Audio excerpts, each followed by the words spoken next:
Pada dasarnya Alkindo adalah perusahaan terintegrasi antara kertas dan kimia. Dari sisi kertas, kami memiliki 2 entitas, dan dari sisi kimia pun ada 2 entitas. Jika dimulai dari Alkindo, Alkindo adalah perusahaan sebagai holding company dan juga sebagai operational company. Alkindo bergerak di bidang konversi kertas. Produk-produk yang kita hasilkan adalah paper tube, film core, honeycomb, dan lain-lain. Nanti kita akan bicarakan masing-masing produknya. Dan perusahaan kedua adalah Eco Paper, masih di bisnis kertas. Eco Paper ini adalah recycled brown paper manufacturer. Semua produk yang kita hasilkan adalah kertas daur ulang, tidak ada dari pulp sama sekali. Dan dari sisi kimia, kami juga memiliki 2 entitas, yaitu Alpha Polymer. Alpha Polymer ini adalah produsen polimer berbasis air. Semua yang kita produksi berbasis air untuk berbagai macam aplikasi. Nanti juga kita akan bahas satu persatu. Dan selanjutnya ada Swistek. Swistek ini adalah satu-satunya perusahaan dagang di grup yang bergerak di bidang trading textile chemical, dan Swistek adalah sole agent dan distributor untuk Huntsman. Next. Diagram ini mencoba untuk mensimulasikan atau menggambarkan bagaimana Alkindo bersinergi satu sama lain secara internal maupun eksternal. Jika kita mulai dari tengah, yaitu Alkindo sebagai paper converting company, Alkindo memproduksi filament tube untuk industri tekstil sebagai gulungan benang, film core untuk gulungan flexible packaging, dan kita sudah mulai mendiversifikasi ke arah FMCG packaging in the form of food boxes dan paper bag. Untuk memenuhi kebutuhan Alkindo secara bahan baku, basically hanya dibutuhkan 2 bahan baku, yaitu kertas dan lem. Kita mulai dari sisi kertas. Kertas itu diproduksi oleh Eco Paper. Eco Paper adalah produsen kertas daur ulang, kertas coklat daur ulang, ya, di mana sebagian dari kapasitasnya dijual kembali ke Alkindo. Dari sisi lain, mayoritas penjualan Eco Paper ke arah corrugated boxes. Okay. Dan bahan baku tadi saya sampaikan adalah kertas dan lem. Lem juga diproduksi secara internal dari Alpha Polymer. Alpha Polymer adalah produsen polimer berbasis air. Salah satu produk kita adalah adhesif, dan itu juga digunakan di Alkindo. Selain itu, Alpha Polymer juga memiliki segmentasi produk-produk lainnya. Nanti kita akan bahas di slide-slide berikutnya. Dan Swistek adalah distributor and sole agent and distributor untuk Huntsman, spesifik untuk the textile industry. Oke, next slide. Kita akan bicara sedikit tentang history perusahaan. Oke, tahun 89 Alkindo didirikan. Tahun 2011 kami menjadi perusahaan TBK. Di 2013, tahun 2011 juga pada saat kita IPO, kita juga mengakuisisi 51% saham dari Swistek. Di 2013 kami mengakuisisi 51% saham dari Alpha. Di 2019 kami melakukan right issue pertama kita untuk mengakuisisi 99% Eco Paper. Di 2021 kita mengakuisisi sisa 48% masing-masing dari Swistek dan Alpha, sehingga masing-masing dimiliki 99% oleh Alkindo. Dan di tahun 2022 kami mendapatkan green loan dari 2 bank, yaitu HSBC dan BCA. Di tahun 2023 kami telah melakukan commissioning untuk di paper machine untuk di Eco Paper, yang akan menambah output kita dan juga top line kita. Nanti kita akan bahas juga lebih lanjut. Next. Ini adalah struktur komposisi atau struktur perseroan, di mana semua anak usaha masing-masing dimiliki sebanyak 99%. Dan di samping kanan breakdown dari komposisi saham, di mana 21,75% ada di publik. Next. Oke, ini Dewan Komisaris dan Direksi. Kita next saja, skip. Ini lokasi kita, mayoritas kita ada dari 4 perusahaan, 3 perusahaan berlokasi di Bandung, yaitu Alkindo, Swistek, dan Alpha Polymer. Hanya Ecopaper yang berlokasi di Subang. Oke, next. Kita sekarang akan masuk ke pembahasan ke masing-masing perusahaan mengenai produk. Kita mulai dari Alkindo sebagai paper converting company. Next. Oke. Produk Alkindo dimulai dengan filament tube untuk gulungan benang. Terus kita mulai diversifikasi ke film core untuk gulungan flexible packaging, untuk gulungan kertas. Kita juga ada honeycomb. Honeycomb ini adalah suatu produk dengan desain sarang tawon hexagonal shape yang memiliki surface area yang luas untuk beberapa aplikasi. Salah satunya adalah untuk inner furniture, untuk meja maupun untuk pintu. Kita juga ada edge protector untuk pelindung sudut barang-barang yang fragile. Setelah itu Alkindo juga mulai mendiversifikasi untuk ke arah FMCG packaging. Dimulai dengan paper box. Ini adalah dus-dus makanan yang biasanya kita lihat untuk di takeaway boxes untuk makanan. Kita juga ada paper bag. Kita juga ada paper bag. Ini untuk mengikuti langkah-langkah pemerintah mengenai environment, di mana salah satunya di Jakarta dan Bali single use plastic bag sudah tidak boleh digunakan, dan juga untuk mengarah kepada prinsip kami secara keseluruhan bahwa kami ingin menjadi perusahaan yang ESG conscious dari sisi environment-nya, terutama bahwa kami memiliki produk-produk yang bisa membantu ke perlindungan dari sisi environment, mengurangi plastic waste, salah satunya yaitu dengan paper box dan paper bag. Selanjutnya kita juga ada Hexawrap. Hexawrap ini adalah pengganti bubble wrap dalam bentuk kertas, dan kita juga sudah masuk ke paper cup dan paper bowl, paper buckets. Ini semua produk-produk yang kami harapkan bisa mengurangi limbah plastik dan menambah kontribusi Alkindo untuk preserve environment kita. Next. Oke, kita masuk ke Ecopaper. Ecopaper adalah recycled brown paper manufacturer. Hanya memproduksi kertas daur ulang saja yang berwarna coklat. Kami segmentasikan beberapa produk yang dihasilkan oleh Ecopaper. Satu adalah Kraftliner. Ini lebih banyak digunakan untuk corrugated packaging dan juga untuk paper box kita. Kedua adalah EcoBoard. EcoBoard ini adalah suatu kertas yang tebal yang dilaminasi beberapa layer. Ini untuk beberapa aplikasi seperti kalender meja, high-end box packaging, misalnya untuk jam tangan, untuk jewelry boxes. Itu semuanya yang tebal-tebal, itu menggunakan EcoBoard. Dan Coreboard juga ini adalah satu varian kertas yang tebal yang lebih banyak digunakan untuk internal use, yaitu untuk di Alkindo. Next. Ini sedikit menggambarkan kapasitas dan utilisasi mesin-mesin kita. Jika dilihat di tahun 2022, utilisasi di Ecopaper itu sudah mencapai 95,9%.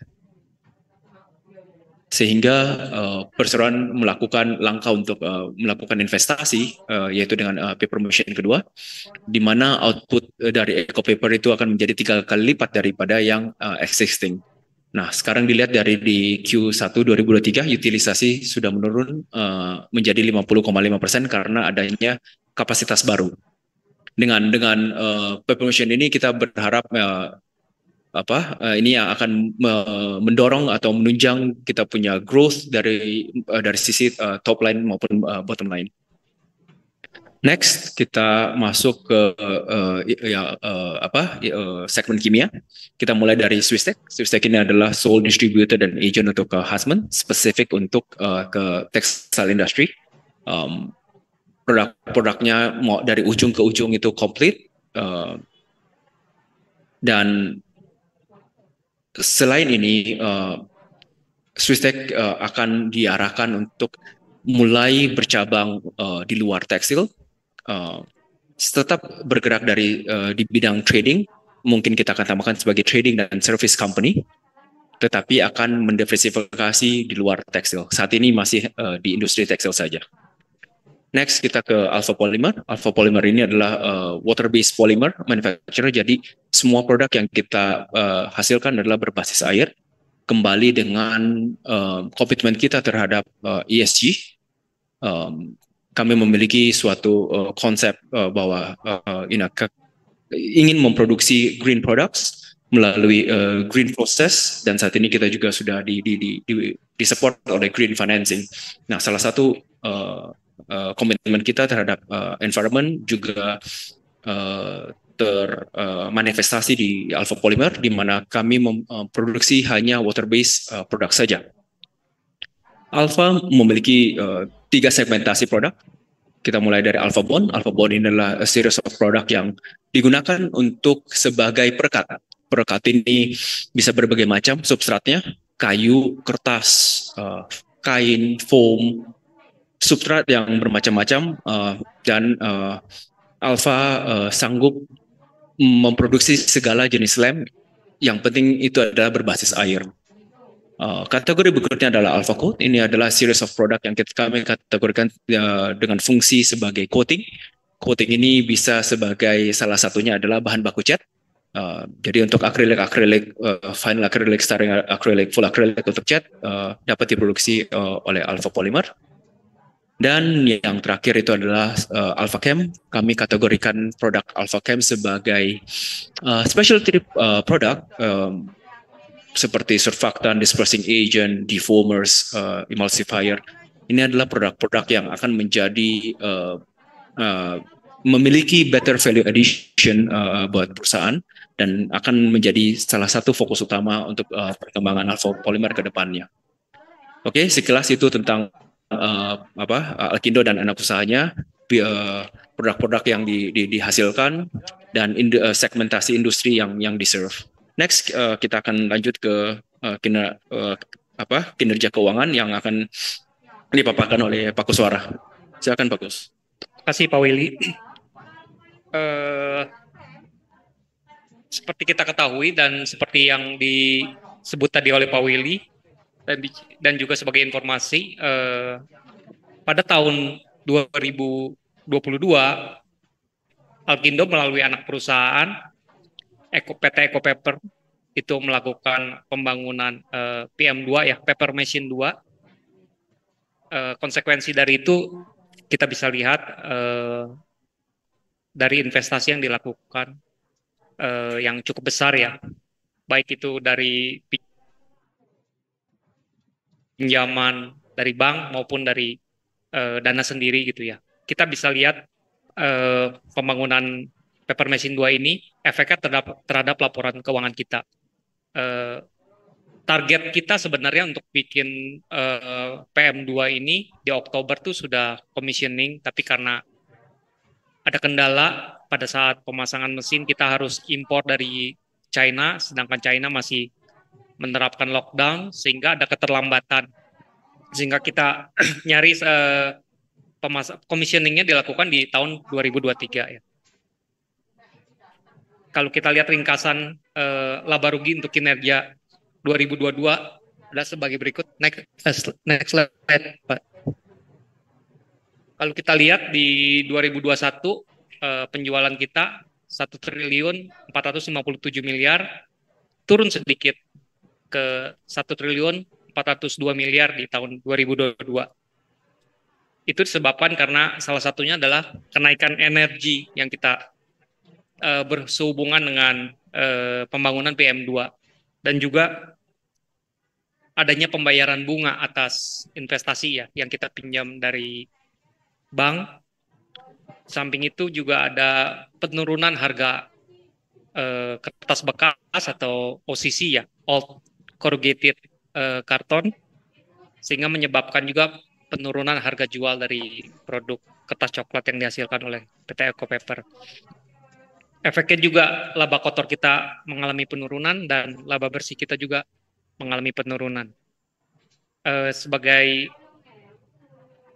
perincian penjualan, kita lihat bahwa dari sektor kertas itu sekitar 38% itu dari Eko, 27% dari Alkindo di tahun 2021, sisanya itu dari Swisek dan Alfa. Sedangkan di 2022 Eko Papernya 36%, Alkindo-nya 31%, sisanya Swistek dan Alfa. Next.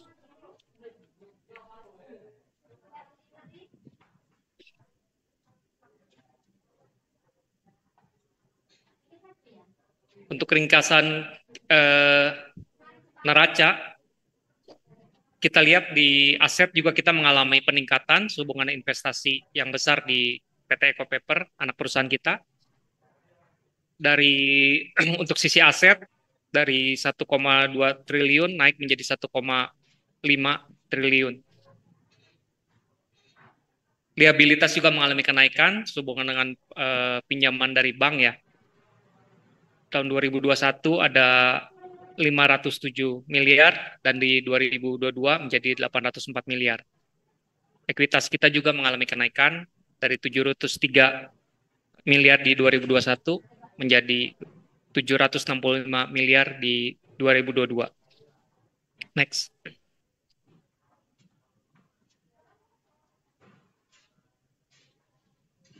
Di first quarter 2023 ya, sehubungan dengan yang tadi saya sebut, investasi PM2 dan ada beberapa masalah seperti penurunan harga OCC sehingga menyebabkan penurunan juga harga jual, peningkatan bunga atas pinjaman dan juga penggunaan energi ya yang sehubungan penambahan PM2 tersebut. Kita lihat penjualan bersih kita ada penurunan sedikit, laba kotor juga ada penurunan dan laba bersih kita juga mengalami penurunan sehubungan dengan yang pembangunan PM2 tersebut. Kita lihat di perincian penjualan dari segi sektor paper itu di first quarter 2022 37% itu dari chemical, 63% itu dari paper. Sedangkan di first quarter 2023 22% itu dari chemical, sedangkan 78% dari sektor paper. Untuk rasionya, kita lihat return on asset kita, ROA kita juga mengalami penurunan, ya sehubungan dengan sama seperti kita lihat tadi di segi aset kita itu mengalami penambahan. Return equity kita juga mengalami penurunan 13,7 menjadi 0,7. Debt equity ratio kita juga mengalami kenaikan sehubungan dengan peningkatan liabilitas dari 0,4 kali menjadi 0,72 kali. Sedangkan rasio lancar kita mengalami penurunan sedikit dari 1,7 kali menjadi 1,32 kali. Next.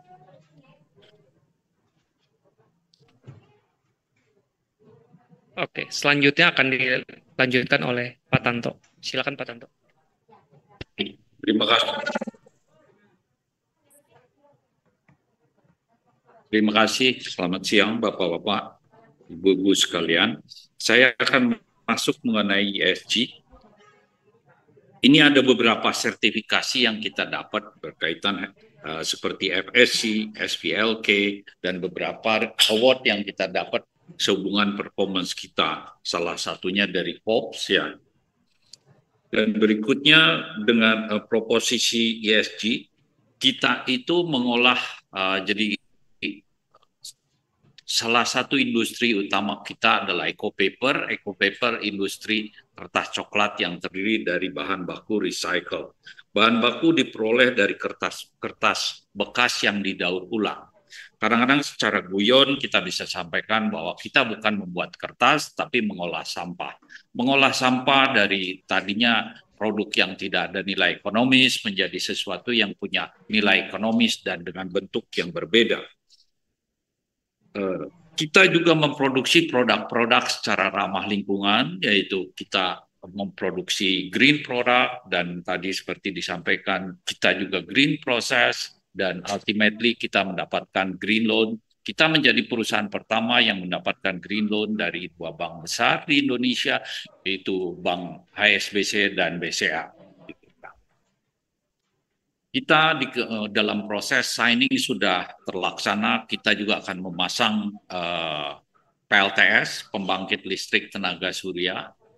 Kita sudah dapat approval dari PLN, itu yang memang menyita waktu agak banyak, agak hampir 1 tahun lebih. Akhirnya kita mendapatkan approval. Total yang di-approve itu dari pengajuan 3,6 mega, akhirnya 2,7 mega, kita akan pasang. Sekarang lagi proses procurement, perakitan, diharapkan sebelum akhir tahun kita sudah mulai pasang PLTS itu. Dengan kontrak, jadi kita tidak melakukan capex-nya, tidak melakukan investasi, ini kerjasama dengan satu perusahaan yang prinsipalnya dari Jepang, mereka yang akan melakukan investasi di kita kontrak kurang lebih 20-an tahun.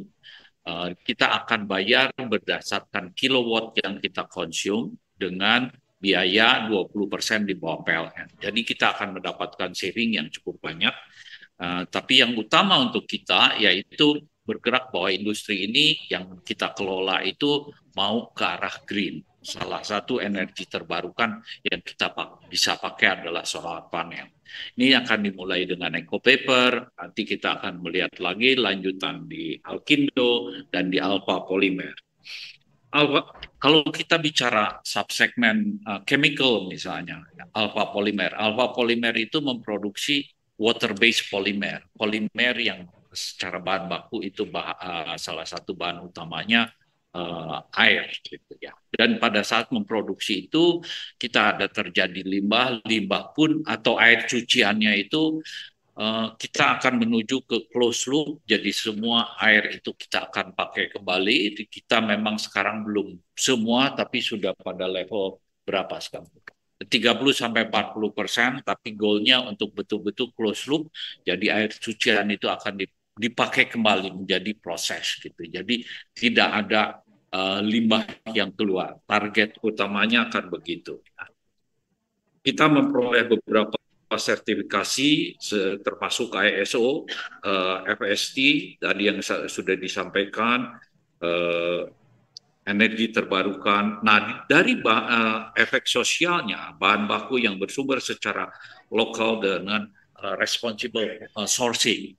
Salah satu yang utama yang tadi saya sampaikan, bahan baku itu adalah sampah. Jadi sampah yang tadinya tidak ada nilai ekonomis, yang sudah istilahnya post-consume sudah dipakai, itu akan didaur ulang. Jadi ada rantai-rantai pasok yang kita bentuk, termasuk kerjasama dengan orang-orang tertentu di wilayah Subang, supaya di tiap daerah ada convenience store, ada nama supermarket kecil, itunya dikolek, dikumpulkan, nanti ke pengepul, di-baling, nanti kembali ke kita. Rantai itu kita bentuk sehingga akhirnya bisa terkumpul. Nah, yang kedua, pada saat kita mengirim kertas kepada customer kita dari eco paper, pulangnya kita mengambil kembali sampah yang terjadi pada saat proses kerja mereka. Karena pada saat bikin corrugated box misalnya, ada side trimming, ada waste trimming, itu kita kolek kembali dan kita pakai. Gitu ya. Kita juga mengundang beberapa PKL, mahasiswa-mahasiswa yang ditempatkan di unit-unit usaha kita, supaya mereka kalau ada yang cocok dengan kebutuhan kita, ada opening, itu bagian training, nantinya kita akan menjadi rekrutmen untuk dipakai di kita juga. gitu ya. Kita melakukan juga pendidikan awal seperti pada saat eco paper, pada saat sebelum pemasangan mesin kedua, kita sudah rekrut orang-orang yang memang belum ada pendidikan kejuruan kertas, kita sekolahkan di balai besar, kita support, kasih beasiswa untuk beberapa lama, nanti sudah selesai mereka akan kita rekrut menjadi tim di karyawan kita. Seperti ini kita juga lakukan misalnya BPJS, terus membantu lingkungan-lingkungan, kita kerjasama dengan beberapa kepala desa dalam bentuk tadi pengumpulan sampah yang bisa dipakai, membantu kegiatan sosial. Jadi ada tanah-tanah kita yang belum terpakai, itu dikelola secara sawah, nanti padinya dibagikan, kita mensupport juga tempat-tempat ibadah, merenovasi, itu bagian daripada ESG yang kita lakukan. Kita juga melakukan kesetaraan gender, itu mungkin yang kita bisa sampaikan berkaitan dengan ESG.